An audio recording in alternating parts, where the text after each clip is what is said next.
सो कि class 12 integration का यहाँ पे इंपॉर्टेंट क्वेश्चन है, हमें इंटीग्रेट करना है sine cube x cos cube x d x को। देखो ये थोड़ा सा इंपॉर्टेंट है, हम इसको सब्स्टिट्यूशन से करेंगे लेकिन आराम से हो जाएगा।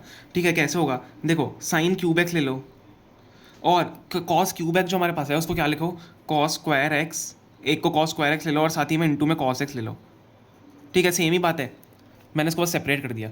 देखो अब क्या होगा, हम यहाँ पे क्या करते हैं, कॉस स्क्वायर को अगर हमको साइन में कन्वर्ट करना है, कॉस स्क्वायर एक्स को अगर हमको साइन में कन्वर्ट करना है तो कैसे कर सकते हैं, साइन क्यूब एक्स ऐसे कैसे ही लो और कॉस स्क्वायर एक्स को मैं क्या लिख सकता हूँ, one minus sine square x.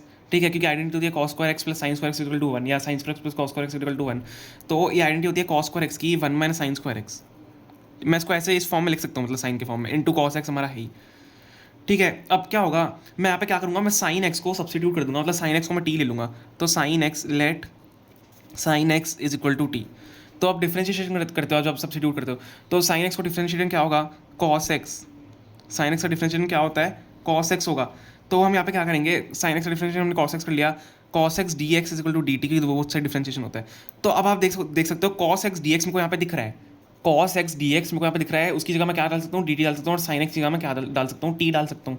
ठीक है, तो इंटीग्रेशन ऑफ साइन, अब साइन 3x है तो क्या हो जाएगा, साइन 3x है, सॉरी साइन क्यूब एक्स है, मैंने 3x क्यों ले लिया यहाँ पे, साइन क्यूब एक्स है तो साइन क्यूब, अब साइन एक्स को मैंने लिया है तो साइन क्यूब एक्स की जगह रुको एक बार वहाँ पे लिख देता हूँ, sine cube x one minus sine square x cos x, क्योंकि मैं गलत स्टेप करना नहीं चाह रहा था। ठीक है, मैंने वापस को लिख दिया। अब इसको हम क्या करेंगे, साइन क्यूब एक्स है, हमने साइन एक्स को टी लिया था तो साइन क्यूब एक्स क्या हो जाएगा, टी क्यूब। साइन एक्स का होल क्यूब क्या हो जाएगा, साइन क्यूब एक्स ही तो बनेगा, तो साइन एक्स को टी लिया था हमने तो टी क्यूब हो गया, और अंदर ब्रैकेट में वन माइनस टी स्क्वायर हो जाएगा, साइन स्क्वायर है क्योंकि, और कॉस एक्स डी एक्स को हमने डी लिया। तो अब यहाँ पे आप देख सकते हो, आप आराम से इसको डिफ्रेंशिएशन कर सकते हो। कैसे कर सकते हो, इसको पहले अंदर मल्टीप्लाई करो टी को, तो टी को अगर मैं मल्टीप्लाई करूँगा अंदर तो क्या हो जाएगा, टी क्यूब वन से मल्टीप्लाई होगा माइनस, अब देखो जब भी मल्टीप्लिकेशन होता है टी से टी का और पावर अलग अलग है तो वो क्या होती है, पावर क्या होती है, ऐड हो जाती है, 3+2 हो जाएगा, तो 3+2 टी की पावर 5 हो जाएगा डी टी। पूरे का हमें इंटीग्रेशन करना है, t cube minus t to power 5 D टी का हमें इंटीग्रेशन करना है। नेक्स्ट पेज पे चलते हैं। ओके देखो कैसे करेंगे, integration of t cube d t, इसको सेपरेट कर लो, minus integration of t to 5 D t था। ठीक है, इनको हमने सेपरेट कर लिया, अब इसको सिंपली कर लो डिफरेंशिएट, सॉरी इंटीग्रेट, यार डिफरेंशिएशन नहीं करना है, इंटीग्रेशन करना है, डिफरेंशिएशन सब्स्टिट्यूशन में होता है। ठीक है, इंटीग्रेशन तो टी क्यूब कैसे होता है, अब एक पावर बढ़ जाएगी और वही पावर डिनोमिनेटर में चली जाएगी, तो टी की पावर 4/4 माइनस टी की पावर 5, सॉरी टी की पावर 6, एक पावर बढ़ेगी, टी की पावर 6/6। ठीक है, प्लस सी।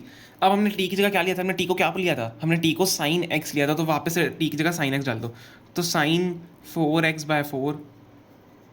ठीक है, और साइन की पावर है, ठीक है, साइन की पावर 4x/4, क्योंकि हमने साइन एक्स लिया था, साइन की पावर 4x/4 माइनस साइन की पावर 6x+6 प्लस सी, यही हमारा आंसर होगा। या आप इसको और सिंप्लीफाई करके भी लिख सकते हो, कैसे 1/4 बाहर ले लो, 1/4 साइन की power 4x minus sine 1/6 sine की पावर 6x+c, यही इसका आंसर होगा। बस मेनली आपको ध्यान रखना होता है आपको कैसे सॉल्व करना है, सब्स्टिट्यूशन कैसे करोगे, और बाकी आपको डिफरेंशिएशन भी आना चाहिए अगर आप इंटीग्रेशन सॉल्व करोगे, कि सब्स्टिट्यूशन में डिफरेंशिएशन काम आता है। Okay, thank you so much for watching.